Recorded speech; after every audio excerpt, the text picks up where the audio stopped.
हे guys, myself Ashish. So guys हम आज बात करेंगे अबाउट जेई मेंस। ठीक है।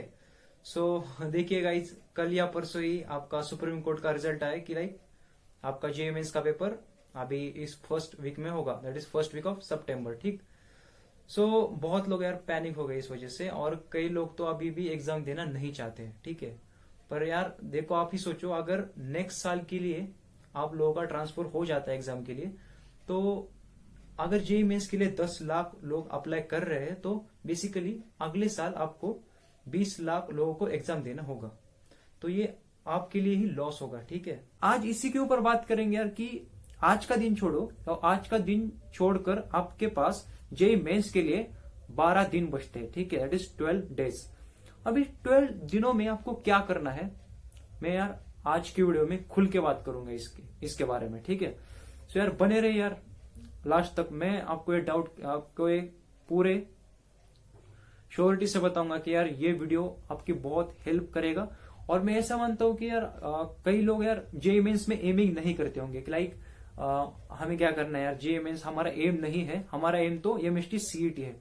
तो मैं ये बोलूंगा कि यार आप इस 12 दिनों में सीईटी के बारे में भूल जाइए और जेई मेंस पे फोकस कीजिएगा इन 12 दिनों में। ठीक है। मैं तो यही सजेस्ट करूंगा, क्योंकि आप अगर जेई मेंस में अच्छा फोकस करते हो इन दिनों में, तो यार मैं मानता हूं कि आपका सीईटी का स्कोर भी अच्छा आएगा। तो ऐसा मत मानना कि यार आपके 12 दिन वेस्ट हो जाएंगे आप अगर सीईटी के लिए प्रिपेयर कर रहे हो। मैं तो यही सजेस्ट करूंगा कि यार इन 12 दिन पूरे जेई मेंस के लिए लगा दो। ठीक है।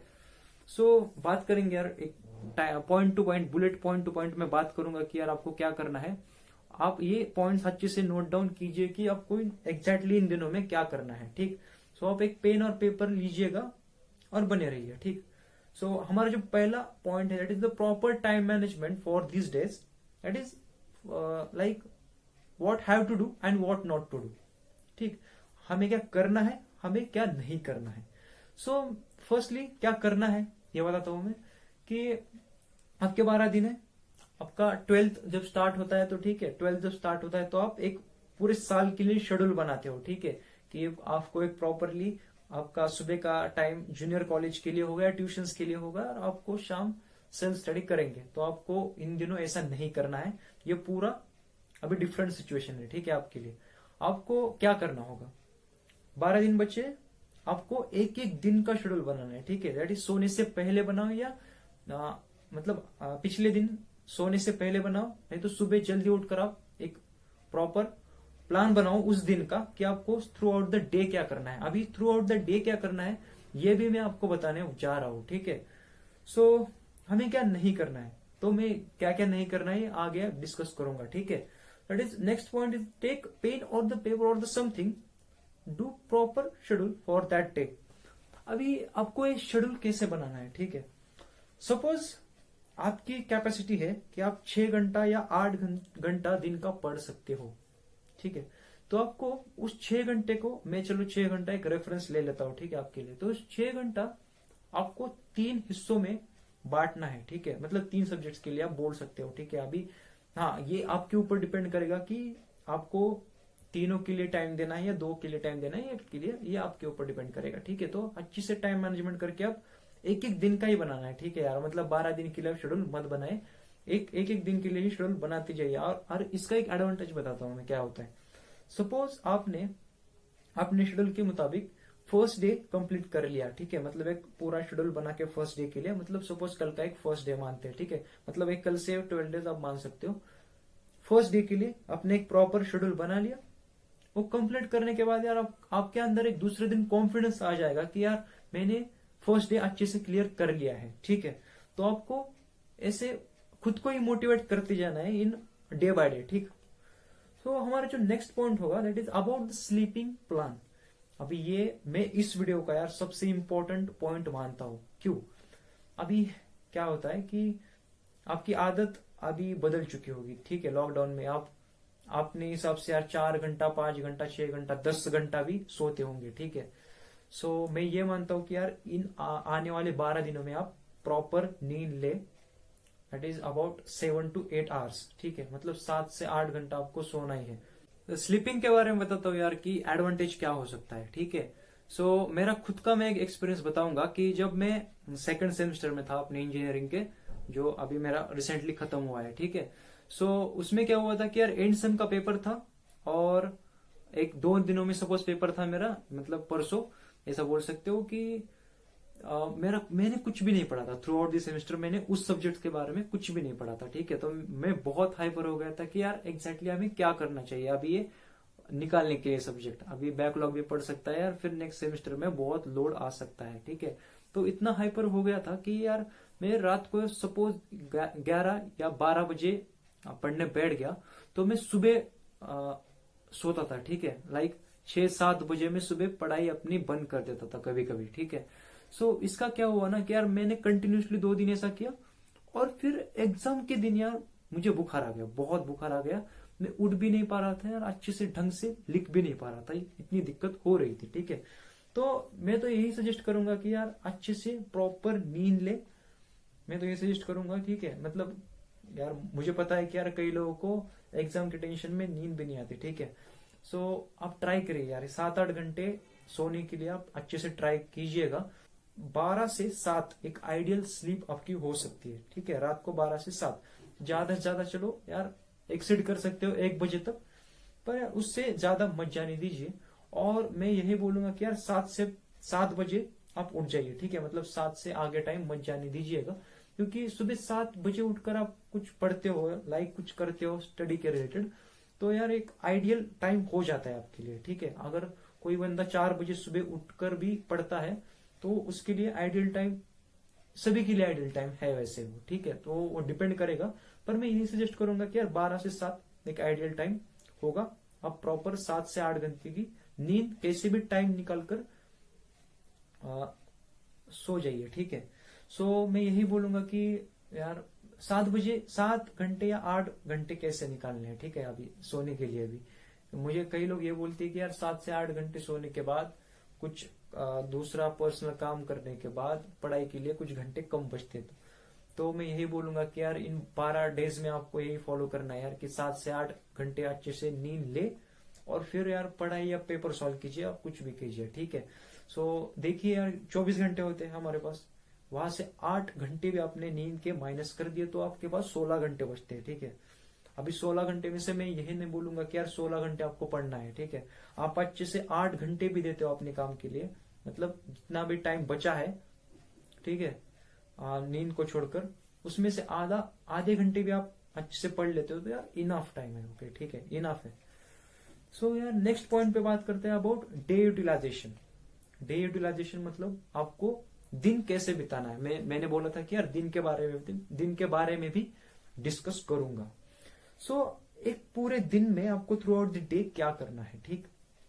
फर्स्ट यार प्रीवियस ईयर पेपर 1 और 2, मतलब इसका मतलब है यार कि हो सके तो ज्यादा से ज्यादा आप 2 पेपर दिन के सॉल्व कीजिएगा जो कि प्रीवियस ईयर है, ठीक। उसी टाइम में आपको एक प्रीवियस ईयर पेपर लगाना है, ठीक है। अभी प्रीवियस ईयर कैसे पिक करने हैं, ठीक। 2019 से आपको स्टार्ट करना है यहाँ पे, it is 2019, 2018 and so on, ऐसे पीछे चले जाना है, ठीक है, आपको बेसिकली। आपको जो आपका स्लॉट होगा उसी टाइम में आपको पेपर आपको सॉल्व करना है। एक प्रॉपर आपको एक टाइम लगाना है, जैसे ही आपका 9 बज जाए या 2 बज जाए दोपहर का, आपको वहां पे एक टाइमर लगाओ, नहीं तो रिमाइंडर लगाओ, आपको वहां से पेपर सॉल्व करना स्टार्ट करना है आगे के 3 आवर्स, ठीक है। तो आपको एक आदत बनानी पड़ेगी। मैं ऐसा क्यों बोल रहा हूँ, सपोज कोई बंदा है यार, उसका स्लॉट जो आया है एडमिट कार्ड पे वो है 9 से 12, ठीक है, जो सुबह का स्लॉट होता है। तो वो 10-10 बजे तक सोता है, फिर उठ के आराम से पढ़ता है, और पेपर जब टाइम मिले वो सॉल्व कर लेता है दिन में। तो इसका यार डिसएडवांटेज ये हो सकता है कि यार आपको पेपर में जब लास्ट डे होगा एग्जाम का, आपको उस टाइम यार नींद आएगी, ठीक है, एग्जाम में। तो मैं यही सजेस्ट करूंगा कि 12 दिनों में ऐसी आदत बनाए, अगर आपको पेपर भी नहीं सॉल्व करना है उस टाइम में, तो यार पढ़ाई उसी टाइम में करनी है। आपको जो भी करना है स्टडी से रिलेटेड उसी टाइम में आपको टाइम लगा के करना है, ठीक है। मैं तो यही सजेस्ट करूंगा यार आदत बना लो, ठीक है। आपको उसी टाइम में पेपर सॉल्व करके, उसके बाद जो टॉपिक नहीं आया है सॉल्व करने, या जो क्वेश्चन नहीं बना है, तो यार वही आपको फिर एनालाइज करना है अच्छे से, थ्रू आउट द डे अच्छे से उसको ही आपको रिवाइज करना है, पढ़ना है। अभी उसमें भी कैसा होता है कि कुछ टॉपिक आपने किया ही नहीं होता है थ्रू आउट द ईयर, ठीक। सो ऐसे कुछ टॉपिक रहेंगे, ऐसे कुछ चैप्टर्स रहेंगे, सपोज आपने electrochemistry through out the year कभी नहीं पढ़ा है और उसके क्वेश्चन आपसे नहीं बनेंगे ही नहीं यार, बेसिकली ये बहुत बेसिक चीज है, ठीक। सो आपको इसको इग्नोर करना है, ठीक। आपको ये नहीं करना है कि यार इलेक्ट्रोकेमिस्ट्री का नहीं बना है तो मैं यार इलेक्ट्रोकेमिस्ट्री नया चैप्टर हाथ में ले लिया उस टाइम, ऐसा नहीं करना है यार। जो भी आपके टॉपिक्स है जिसमें आप कॉन्फिडेंस फील करते हो, आपको वही करने हैं इस टाइम पे, ठीक है। कोई भी नया चैप्टर या नया टॉपिक आपको नहीं लेना है इस टाइम में, मैं ये आपको अच्छे से बता रहा हूं, ठीक है। सो जो आपसे नहीं बने हैं क्वेश्चन, जो आपसे फॉर्मूला नहीं बना है, सपोज मॉडर्न फिजिक्स आपको अच्छे से आता है, उसके कुछ फॉर्मूलाज आपको अच्छे से नहीं याद आए, ठीक है, आपको प्रैक्टिस पेपर उस स्लॉट में सॉल्व करते हुए, तो यार उसी को आपको अच्छे से पढ़ना है। चलो हम ये तो बात कर ली हमने थ्रू आउट द डे हमें क्या करना है, ठीक है। सो हम अभी बात करेंगे that is end of the day, हमें दिन के आखिर में आके क्या करना है, ठीक है। मतलब आप जब सोने के लिए जाएंगे तब आपको एग्जैक्टली क्या करना है, ठीक। सो आज के दिन आपने जो भी पेपर सॉल्व कर लिया है, जो भी कॉन्सेप्ट्स आपसे नहीं बने हैं एग्जाम के टाइम, या जो भी फॉर्मूलाज आपको नहीं याद आए, नहीं तो जो भी आप 2-3 फॉर्मूलाज कॉम्बिनेशन करके वो नहीं याद आया आपको, ठीक है। सो वही बुलेट पॉइंट्स आपको एक पेन और पेपर लेके वही फॉर्मूलाज आपको अच्छे से लिख लेने हैं जो आपसे उस दिन में नहीं बना, ठीक है। और वही आपको एक बार रिवाइज करके फिर सोना है, ठीक है। ये आपका एंड ऑफ द डे का ये प्लान होगा, हर दिन के लिए आपको ऐसा ही करना है नेक्स्ट 12 डेज के लिए, ठीक है। मैं तो यही सजेस्ट करूंगा कि यार ये बहुत बेनिफिशियल होगा आपकी इस एंड टाइम में, ठीक। सो नेक्स्ट पॉइंट पे चलते हैं, ठीक है। Next point is by taking the pen paper note the topics in which you feel confident. मैंने यही बोला कि यार आप एक काम करो, सपोज आज का दिन है दैट इज 19 अगस्त, आप एक काम कीजिएगा कि एक चैप्टर उठा लो, चैप्टर बाय चैप्टर उठा लो, और जो भी टॉपिक्स आपसे अच्छे से बनते हैं, जो भी चैप्टर्स आपसे बनते हैं अच्छे से, उसको एक अच्छे से पेन और पेपर पे लिख लीजिएगा कि ठीक है यार ये मुझसे बनते हैं, ठीक है। और आपको इन नेक्स्ट 12 दिनों में वही करना है यार, ठीक। जो आपने through out the year 2 years में नहीं पढ़ा है उसको टच भी नहीं करना है, ठीक है। आपको खाली वही देखना है इस टाइम पे। तो मैं ये सजेस्ट करूंगा कि यार जो भी आपको आता है, सपोज यार इंटीग्रेशन आता है तो ठीक है, तो इंटीग्रेशन ही आपको करना है इस एंड टाइम में, ठीक है। So that is next point is formula sheets. मैंने मेरे पिछली वीडियो में अच्छे से बताया था यार कि बहुत बार जोर देकर बताया था कि फॉर्मूला शीट्स इन एंड दिनों में बहुत मैटर करता है यार, ठीक है। आप अपने आंखों के सामने ही रखिए, ठीक है। जो आपको अच्छे से नहीं याद आ रहे उन पे ज्यादा आप फोकस करिए, और जो बेसिक फॉर्मूलाज है वो तो आपको अच्छे से आपको रिवाइज करनी ही है, ठीक है। सो मैं ये बोलूंगा कि यार अभी इन आखिर के दिनों में यार लोग क्या करते हैं कि कॉम्प्लेक्स प्रॉब्लम सॉल्व करना स्टार्ट कर दे। कॉम्प्लेक्स मतलब थोड़ा एक 2 से 3 लेवल के क्वेश्चंस, ठीक है, हम बोल सकते हैं ऐसे। आपको ये नहीं करना है, आपको बेसिक क्वेश्चंस नहीं, आपको बेसिक पॉइंट्स या बेसिक फॉर्मूलाज आपको यहाँ पे रिवाइज करना है, ठीक। मतलब इन टाइम में आप कॉम्प्लेक्स सवाल लगा के यार खुद ही उसमें फंस जाओगे कि यार मुझसे नहीं बन रहा करके, ठीक है। तो आपको ये गलती नहीं करनी है, आपको बेसिक कॉन्सेप्ट्स यहाँ पे करने हैं इन एंड टाइम में, ठीक है। चलो यार आगे बढ़ते हैं यार। तो हमारा जो नेक्स्ट पॉइंट है that is the keep picture of your ideal person in front of you that is all the time. अब इसका मतलब यह है कि यार अगर आप किसी से इंस्पायर होते हो, आप बोल सकते हो कि आपके मम्मी पापा बहन या भाई जो भी हो आपको इंस्पायर करते हैं, ठीक है, आपके लिए वो आइडियल पर्सन है। लाइक कोई एक्टर हो सकता है यार, कोई टीचर हो सकता है यार, कोई भी हो सकता है आपके फील्ड में, ठीक। सो यार उसको सामने रखिए जब भी आप प्रिपेयर कर रहे हो किसी एग्जाम के लिए, या कुछ पढ़ रहे हो या पेपर सॉल्व कर रहे हो, तो उसकी फोटो या जो कुछ भी हो आपके पास यार वो सामने रखो, ठीक है। इससे क्या होगा कि यार जब भी आप उसकी तरफ देखोगे यार कि आपको वो करने में मजबूर करेगा, पढ़ने के लिए मजबूर करेगा। तो ये किसी भी वीडियो में यूट्यूब पे नहीं बताया गया है ये, पर मैं ये बता रहा हूँ कि यार ये आपको करना है, ठीक है। आप करके देखो इन 12 दिनों में, ठीक है। Next point is stay away from the social media this days, that is negativity. अभी इसके ऊपर ये बहुत इंपॉर्टेंट पॉइंट होगा इन लास्ट के दिनों में बताने जा रहा हूं कि इन 12 दिनों के लिए यार सोशल मीडिया थोड़ा सा आप साइड में रखो, ठीक है। आप फिलहाल के लिए टेम्पररी डीएक्टिवेट होते हैं आजकल के यार जो भी सोशल मीडिया के अकाउंट है वो यार टेम्पररी आप डिसेबल कर दो, ठीक है, डीएक्टिवेट कर दो। मैं तो ये सजेस्ट करूंगा जो भी आपसे पढ़ाई से रिलेटेड सोशल मीडिया अकाउंट से या यूट्यूब चैनल है आप पढ़ाई के लिए इस्तेमाल करते हो तो आप खाली वही इस्तेमाल कीजिए, ठीक है।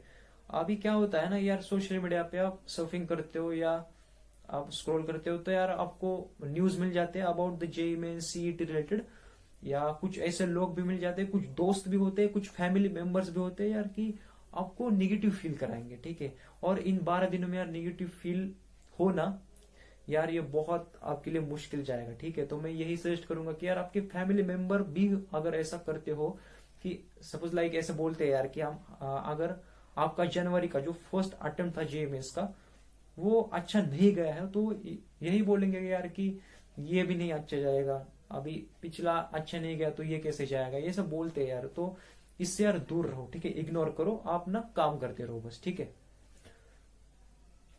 सो इट नेक्स्ट पॉइंट है spend some time, daily time that is with your the favourite ones, और जो चीजें अच्छी लगती है खाली वही करनी है। लाइक आपका दिन का जो भी टाइम बचता है, नहीं तो आप दिन के 1 या 2 घंटे अपने खुद के लिए निकालो, ठीक है। आपको जिन लोगों से XYZ पर्सन से उनसे बात करना अच्छा लगता है तो उनसे 1-2 घंटे यार बात कर लो, नहीं तो खुद के लिए टाइम निकालो। लाइक टीवी हो गया, कुछ गेम हो गया, कुछ भी जो आपको अच्छा फील कराए, सॉन्ग्स हो गए, वो कीजिएगा, ठीक है यार। खुद के लिए टाइम 1-2 घंटा निकालो इस टाइम में, क्योंकि इस टाइम में यार खुद को फ्री होना बहुत जरूरी है, ठीक है। तो यही बोलूंगा कि यार खुद को एंटरटेन करते रहो, ठीक है। नेक्स्ट पॉइंट है मोस्ट इंपॉर्टेंटली हेल्थ। अभी यार हेल्थ के बारे में कुछ बात करूंगा कि यार इस 12 दिनों में हेल्थ बहुत मैटर करती है। मैंने एग्जांपल दिया है कि मेरे बारे में, जब मैं अच्छी नींद नहीं लेता था एग्जाम के टाइम, भाई मेरे साथ क्या क्या हुआ, ठीक है। तो यार मैं बोलूंगा कि यार घर की भी तबीयत अच्छी रहे, घर वालों की भी और आपकी भी, ऐसे प्रॉपर डाइट ले इस टाइम पे और अच्छी नींद ले, ठीक है। सो यार नेक्स्ट टॉपिक पे बात करेंगे कि जो लास्ट के 2 दिन रहेंगे दैट इज 30 अगस्त और 31 अगस्त। अभी किन लोगों का यार कुछ चेंज भी हो सकता है कि यार किसी का पेपर 1 सितंबर को है या 2 सितंबर का, उसको मैटर करता है। पर मैं एक ऐसी वीडियो लेके आऊंगा यार लास्ट के मोमेंट में कि यार आपको लास्ट के 2 दिनों में एग्जैक्टली क्या करना है, ठीक है। अभी उस पर भी बात हम अच्छे से डिटेल में बात करेंगे कि लास्ट के 2 दिनों में हमें क्या करना है। फिलहाल आपको ये 12 दिनों का प्लान अच्छे से वर्क करना है, ठीक। सो उस पर बात होगी यार। मेरे तरफ से एक मैं स्पेशल टिप दूंगा कि जो भी एस्पिरेंट्स है फॉर एमएसटी सीईटी एग्जाम, मतलब जिनका भी एमएसटी सीईटी एम है फर्स्ट, मतलब जो लोग बोलते हैं कि यार जेईई मेंस का हमारा कुछ अच्छा स्कोर नहीं होगा, हम तो सीईटी के ऊपर डिपेंड है, तो यार मैं ये सजेस्ट करूंगा उन लोगों को कि आप यार जेईई मेंस पे फोकस कीजिए, ठीक। सीईटी करके कुछ एग्जाम है फिलहाल आप भूल जाओ और जेईई मेंस पे फोकस कीजिएगा, क्योंकि जितना आप जेईई मेंस के टॉपिक के ऊपर टाइम बिताओगे या फोकस करोगे यार उतना आपका बेनिफिट होगा in the MST CET exam, ठीक है। सो आप सीईटी भूल जाओ और इन 12 या आने वाले 15 दिनों में पूरा जेईई मेंस पे फोकस करो, ठीक। सो आपका अगर कुछ भी डाउट हो यार, मतलब जेईई मेंस के रिलेटेड आप बहुत नर्वस फील कर रहे हो, कुछ पर्सनल रीजन भी हो सकता है, पर्सनल डाउट भी हो सकता है, आपको अगर पूछना हो आप कमेंट सेक्शन में आप मुझे पूछ सकते हो। अगर किसी का पर्सनल डाउट हो आप ऐसे कमेंट सेक्शन में नहीं बता सकते, ऐसा अगर फील कर रहे हो तो मैं मेरा व्हाट्सएप का नंबर यहाँ पे डिस्क्रिप्शन में जोड़ दूंगा यार, उस पर आप मुझे व्हाट्सएप कर देना कि आपका डाउट क्या है, मैं बात कर दूंगा यार, ठीक है। So thank you guys for listening me. आपको यार जेईई मेंस तक आपको मेरे साथ बने रहना है, ठीक है। सो मैं ये अनाउंस कर रहा हूँ कि यार कल से या परसों से मैं ऐसी वीडियोस पे काम करना स्टार्ट कर रहा हूँ जो आपके इंपॉर्टेंट टॉपिक्स में उसमें डिस्कस करने वाला हूँ, ठीक है। जो भी इंपॉर्टेंट टॉपिक्स रहेंगे related chemistry, physics and mathematics for the JEE Mains exam, उसके रिलेटेड वीडियोस आएंगे यार, ठीक है, परसों से या कल से, ठीक। सो उसमें से भी आपको पिक करना है कि आपसे कौन से टॉपिक्स बनते हैं या किन टॉपिक्स में आप कॉन्फिडेंस फील करते हो, आपको वही पिक करके आपको वही रिवाइज करना है, ठीक। सो यार बहुत सारी वीडियोस आएंगे यार, ठीक है, तो आपको बने रहना है अंत तक, ठीक। ठीक है, that is stay tune. Thank you.